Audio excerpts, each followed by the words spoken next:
Hello, my name is Elizabeth Whitney, and this is my interpersonal communication project for HSER 508 for Liberty University Online. Next slide. What is interpersonal communication?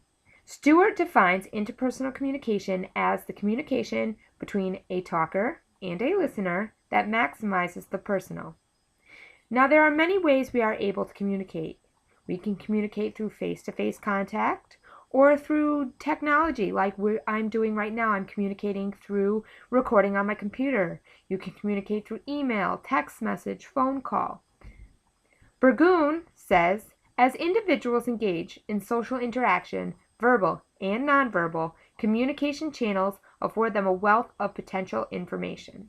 Next slide. Stewart also lists that some of the features of the personal are that it's unique, unmeasurable, responsive, reflective, and addressable.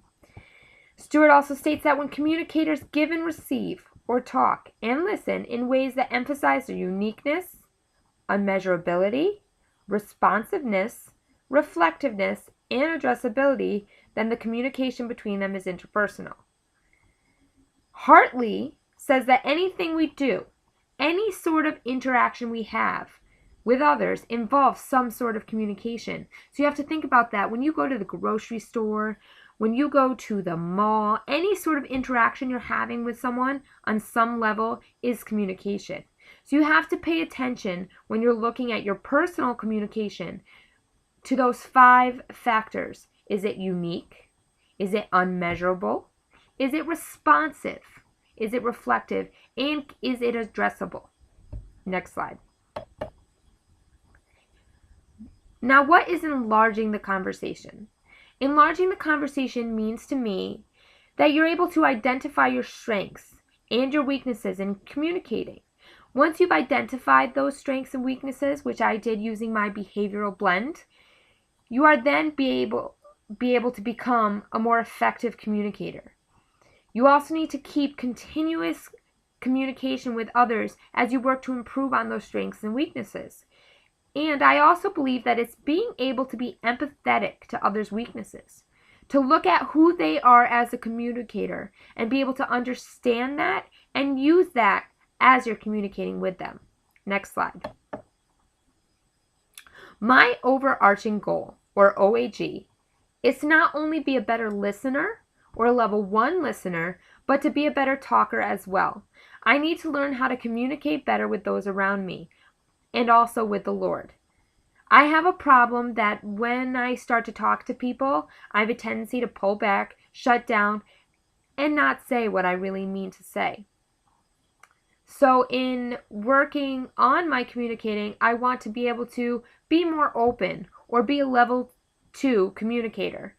I want to work to do more than just exchange facts with those I surround myself with, to work towards being a more intimate and meaningful communicator, to not just say the basic.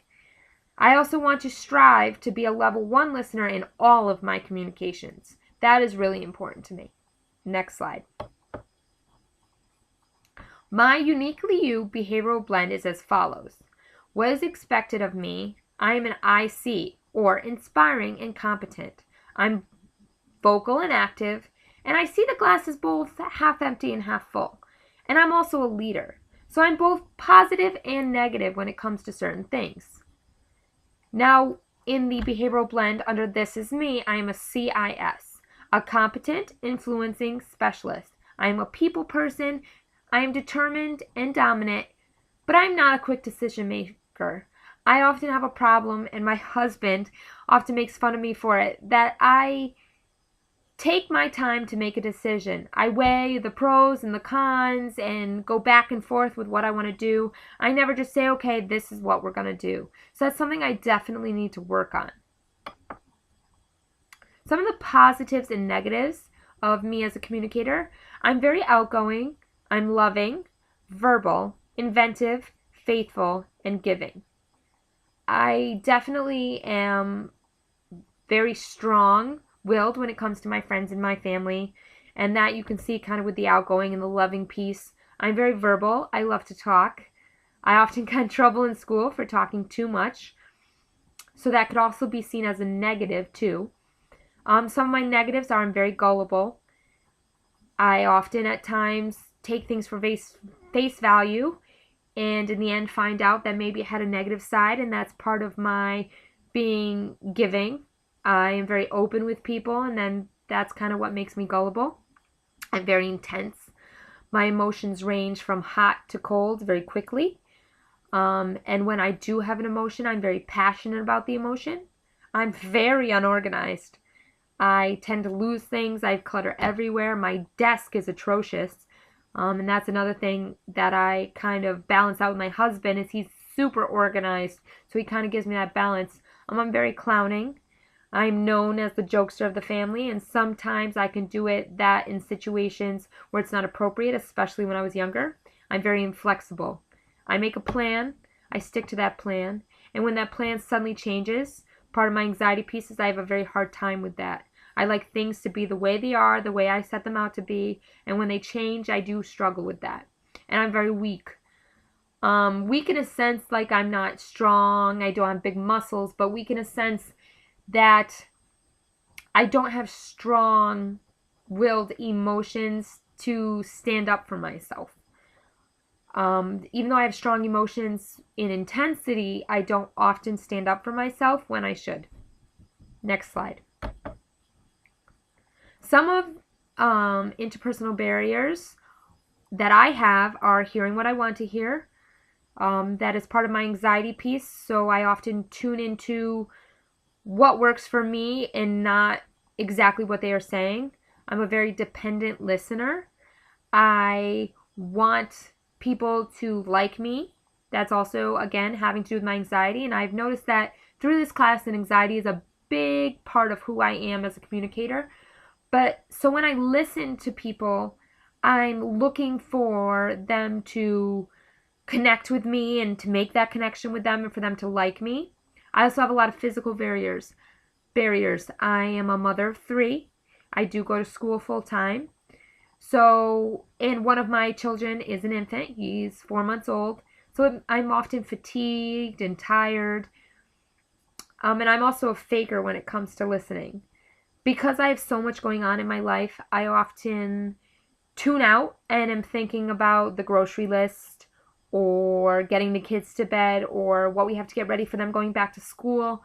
And I'm not truly listening to what my husband or anybody is saying. And that's one of my biggest interpersonal barriers. Next slide. Ways to overcome these barriers. I need to work to focus on being a level 1 listener at all times.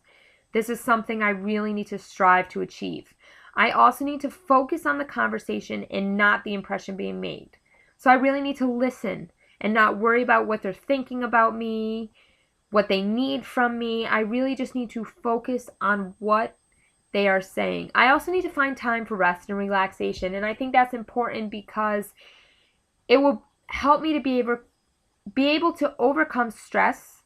It will help me to be able to overcome exhaustion, and then I'll be able to focus on who I'm communicating with and how I'm communicating more so than just how tired I am. I also need to have realistic conversation expectations and become more flexible. With having that anxiety piece, that's why I pick and choose what I need to listen to or kind of push the conversation in a way I need it to go. And so I really need to have realistic expectations of that this is a and B conversation and that A has just as much a piece of it as the B does. Next slide. So what is noise pollution? Noise pollution is anything that gets in the way of effective communication. It can be in the form of internal noise pollution and external noise pollution. Internal noise pollution is anything from stress, exhaustion, taking your mind in another place, having anxiety, you're nervous, you're worried, and your mind is just wandering, or any other kind of thoughts. Like I said before, thinking about the grocery list or what's on TV. You might hear the TV in the background and you're thinking about that, which leads me to external noise pollution. The television. in the background. Pets, dogs barking, cats meowing, you're trying to talk. Electronics. You see so often nowadays people are out to dinner and they're not really communicating because they're staring at their phone. They've got a text message or a game, or they've got to feed their internet pet. Children can also be an external example. In trying to videotape this project, my son, who is teething, was crying a lot of times, so I had to record it several times. So that was interfering with my communicating for this project. It was a form of noise pollution. Next slide.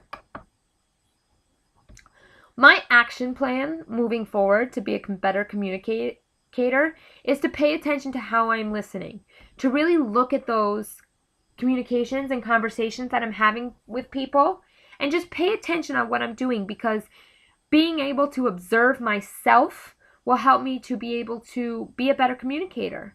I also want to work to have more meaningful conversation with those around me. I've already started that since taking this class. I pay attention with everything that I do and to what I say with my husband and try to push out more of that emotion.